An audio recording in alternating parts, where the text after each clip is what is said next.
हरियाणा का जो क्षेत्रफल है वो 44,212 स्क्वायर किलोमीटर है और इससे 1.5 गुना जो क्षेत्रफल है जो कि पाकिस्तान ने अवैध रूप से भारत की जमीन को कब्जा कर रखा है, जो कि पीओजेके और पीओटीएल कहते हैं। पीओजेके यानी बिल्कुल जम्मू कश्मीर और POTL Pakistan occupied territory of Ladakh.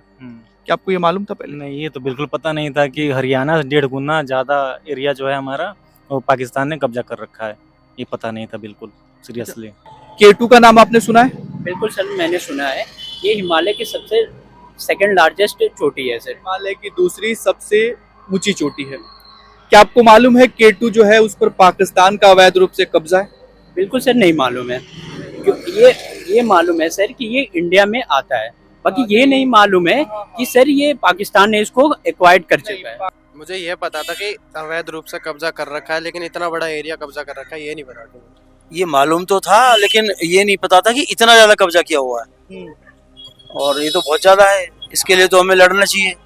ये है 77 सालों से जम्मू कश्मीर और लद्दाख को लेकर देश और दुनिया भर में चलाए गए प्रोपेगेंडा की ताकत कि यूएस और यूरोप के लोगों को तो छोड़िए, एक आम भारतीय भी इस सच से लगभग अनजान ही है कि बीते 77 वर्षों से हमारे देश का एक बड़ा भूभाग पाकिस्तान के अवैध कब्जे में है, जिसके लिए 1947 में हमलावर पाकिस्तानी सेना से लड़ते हुए लाखों की संख्या में हिंदू सिखों ने अपने पूर्वजों की भूमि की रक्षा करते हुए बलिदान दिया था।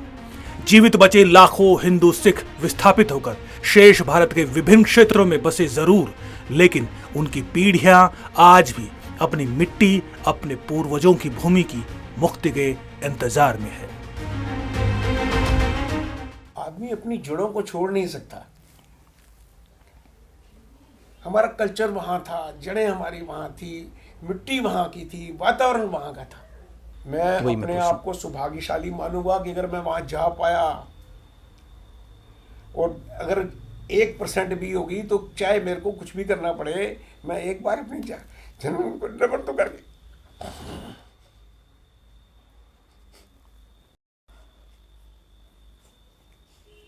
लेकिन मुक्ति कब?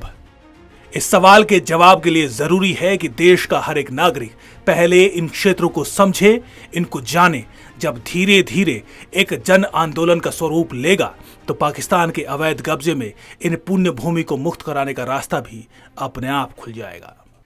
1947 में जो अविभाज्य जम्मू कश्मीर था, उसका जो कुल क्षेत्रफल था वो था 2,22,236 वर्ग किलोमीटर का।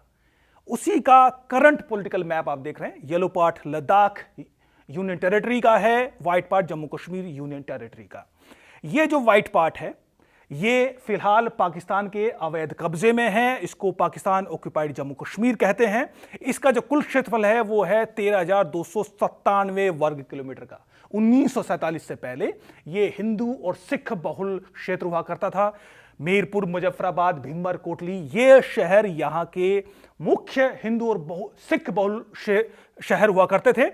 ये जो पार्ट है ये गिलगित बल्तिस्तान का क्षेत्र है, Pakistan occupied territory of Ladakh.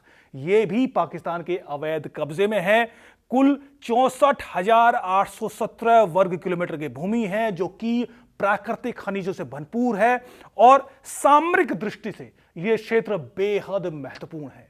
Pakistan PoJK को आजाद जम्मू कश्मीर और पीओटीएल को गिलगित बल्तिस्तान के नाम से बुलाता है, लेकिन इतना बड़ा हिस्सा पाकिस्तान के कब्जे में कैसे आया? दरअसल आजादी के ठीक बाद अक्टूबर 1947 में जब पाकिस्तान में जिन्ना को अंततः ये संभावना प्रबल दिखाई देने लगी कि जम्मू कश्मीर का अधिमिलन भारत के साथ ही निश्चित है, तो जिन्ना ने छल से, सैन्य बल से जम्मू कश्मीर पर कब्जा करने के लिए 22 अक्टूबर 1947 को जम्मू कश्मीर के एक बड़े हिस्से पर हमला कर दिया। इस हमले के दौरान पाकिस्तानी सैनिकों ने लाखों की संख्या में निर्दोष हिंदुओं, सिखों की सरेआम हत्या की। वर्षों पुराने ऐतिहासिक मंदिरों और गुरुद्वारों को ध्वस्त कर दिया। लाखों हिंदू सिखों ने विस्थापित होकर जम्मू और देश के अन्य इलाकों में शरण ली। 26 अक्टूबर 1947 को महाराजा हरि सिंह द्वारा भारत के साथ अधिमिलन पत्र पर हस्ताक्षर करने के बाद भारतीय सेना ने पाकिस्तानी हमलावरों को खदेड़ना शुरू किया। अगले कुछ ही महीनों में कड़े संघर्ष के बाद भारतीय सेना ने जम्मू कश्मीर के एक बड़े हिस्से को मुक्त करा भी लिया। लेकिन इस बीच नेहरू ने एक फैसला लिया। वो जम्मू कश्मीर पर पाकिस्तानी हमले के मामले को यूएन लेकर चले गए, जो कि ऐतिहासिक ब्लंडर साबित हुआ। यूएन के दबाव में दोनों देशों को सीज फायर करना पड़ा। तभी से जम्मू कश्मीर और लद्दाख का एक बड़ा क्षेत्र पाकिस्तान के अवैध कब्जे में है। पाकिस्तान और China occupied territories of Jammu Kashmir and Ladakh, इस पूरे क्षेत्र के बारे में जो एक महत्वपूर्ण बात समझने की ज़रूरत है वो यह है कि इस पूरे क्षेत्र का वर्णन भारतीय संविधान के आर्टिकल 1 और शेड्यूल 1 में बहुत क्लियरली किया गया है कि यह पूरा क्षेत्र जो है ये भारत का है। जबकि पाकिस्तान का अपना जो संविधान है 1956, 1963 और 1973 का, जो 3 बार पाकिस्तान के संविधान में जो संशोधन हुए हैं, उन संशोधनों के अनुसार कभी भी जम्मू कश्मीर या लद्दाख जो है वो पाकिस्तान का हिस्सा नहीं रहा है। तथाकथित आज़ाद जम्मू कश्मीर की सुप्रीम कोर्ट का भी एक वर्डिक्ट है जिसमें बहुत स्पष्टता से उन्होंने कहा है कि पाकिस्तान के पास इस पूरे क्षेत्र में किसी तरह का कोई राइट नहीं है। यह हिस्सा है, यह जम्मू कश्मीर है, इसका पाकिस्तान से कोई संबंध नहीं है।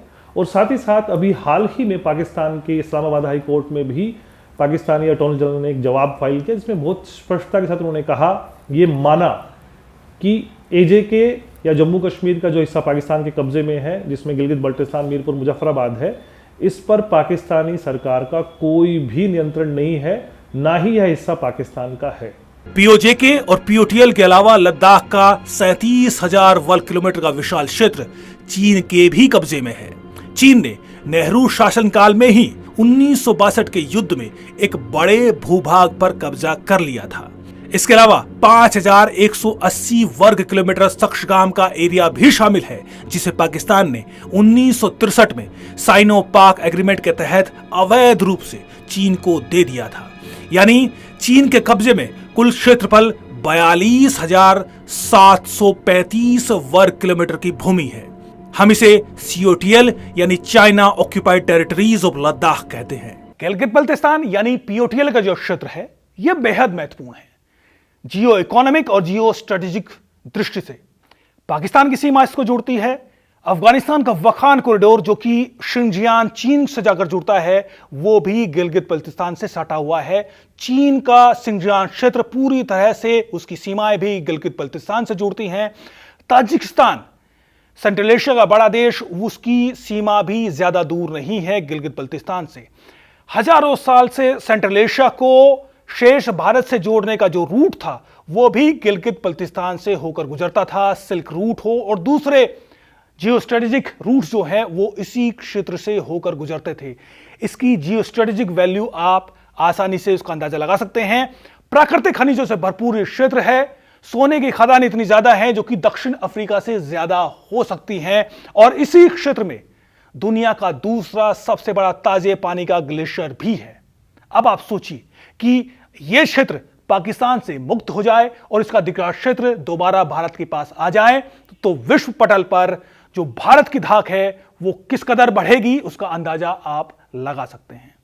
पूरी तरह से इस पूरे क्षेत्र का जो आज पाकिस्तान और चाइना के अवैध कब्जे में है, यदि उसकी एक रूट को समझने की जरूरत है तो एक बात को समझने की जरूरत है कि इंस्ट्रूमेंट ऑफ एक्सेशन जो कि 26 अक्टूबर 1947 को महाराजा हरि सिंह ने साइन किया, वह भारत के पक्ष में किया। और जिस दिन माउंटबेटन, जो भारत के अंतिम गवर्नर जनरल थे माउंटबेटन, उन्होंने जिस दिन इस एक्सेशन को एक्सेप्ट कर लिया, उसी दिन से यह पूरा क्षेत्र जो है वो भारत का है और इस पर पाकिस्तान और चाइना ने अवैध कब्जा किया हुआ है। विडंबना ही है कि दशकों तक नेहरू से लेकर राजीव गांधी तक किसी ने भी भारत की इस भूमि की मुक्ति की कोशिश छोड़ी है, बल्कि इसे पूरी तरह से भुला दिया। लेकिन 22 फरवरी 1994 को तत्कालीन नरसिम्हा राव सरकार के दौरान देश की संसद ने सर्वसम्मति से एक प्रस्ताव पारित किया। इस प्रस्ताव में संसद ने दोहराया कि पीओजेके भारत का अभिन्न अंग है और सदैव रहेगा। पाकिस्तान ने 1947 के बाद से ही भारत के इस बड़े भूभाग पर जबरन कब्जा करके रखा है। लिहाजा इस प्रस्ताव के जरिए यह संकल्प लिया गया, ये बात दोहराई गई कि पाकिस्तान के अवैध कब्जे में जम्मू कश्मीर और लद्दाख की जो भूमि है उसे हर हाल में वापस लिया जाएगा और पाकिस्तान को उससे अवैध कब्जा खाली करना होगा। जब हम इस संकल्प की बात करते हैं तो हमें एक बात हमेशा ध्यान में रखने की जरूरत है कि संकल्प का मानवीय पक्ष भी है। 1947 में जब पाकिस्तान ने जिस पूरे क्षेत्र पर कब्जा किया तो हजारों लोगों को, जैसे मैंने आपको बताया कि हजारों लोगों को उन्होंने मौत के घाट उतारा। पिछले लगभग 50 साल तक, इन पूरे 50 साल के घटनाक्रम में इन लोगों के बारे में इस देश के अकादमिक, राजनीतिक या पत्रकारिता जगत में चर्चा नहीं हुई। लेकिन पहली बार 1994 में जब यह संकल्प लिया गया तो वहाँ के लोगों को लगा, खासकर पीओजे के विस्थापित, जिसकी आज के समय में संख्या लगभग 12 लाख लोग हैं, उनको लगा कि हाँ, हमारे क्षेत्र के बारे में भी, हमारी जो वहाँ की टेरिटरीज जो हमारे हाथ में नहीं है, जो उनके साथ घटनाक्रम घटा, उसके बारे में भी इस देश की संसद में लोग बातचीत कर सकते हैं और ऐसा हो सकता है कि आने वाले समय में ये पूरा क्षेत्र हमारे पास आए। आज उस संकल्प को भी लिए हुए लगभग 30 वर्ष बीत चुके हैं। 1947 से लेकर या 1950 से लेकर जब देश का संविधान आया, तब से लेकर 2014 तक इस पूरे क्षेत्र के बारे में ज्यादा बातचीत जो है हमें देखने को नहीं मिलती, लेकिन 2014 के बाद से स्थितियों में परिवर्तन आया। 2019 में जब आर्टिकल 370 और 35A निष्क्रिय हुआ, तब मोदी सरकार ने भारत की संसद में इसी संकल्प को बड़े स्पष्ट शब्दों में दोहराया था कि पीओजे के हमारा है, हम उसके लिए किसी भी हद तक जाएंगे। इतना स्पष्ट है कि 7 दशकों में आज देश में ऐसी सरकार है जिसके विजन में, इरादों में पीओजेके की मुक्ति का संकल्प भी है और मजबूत इच्छा शक्ति भी।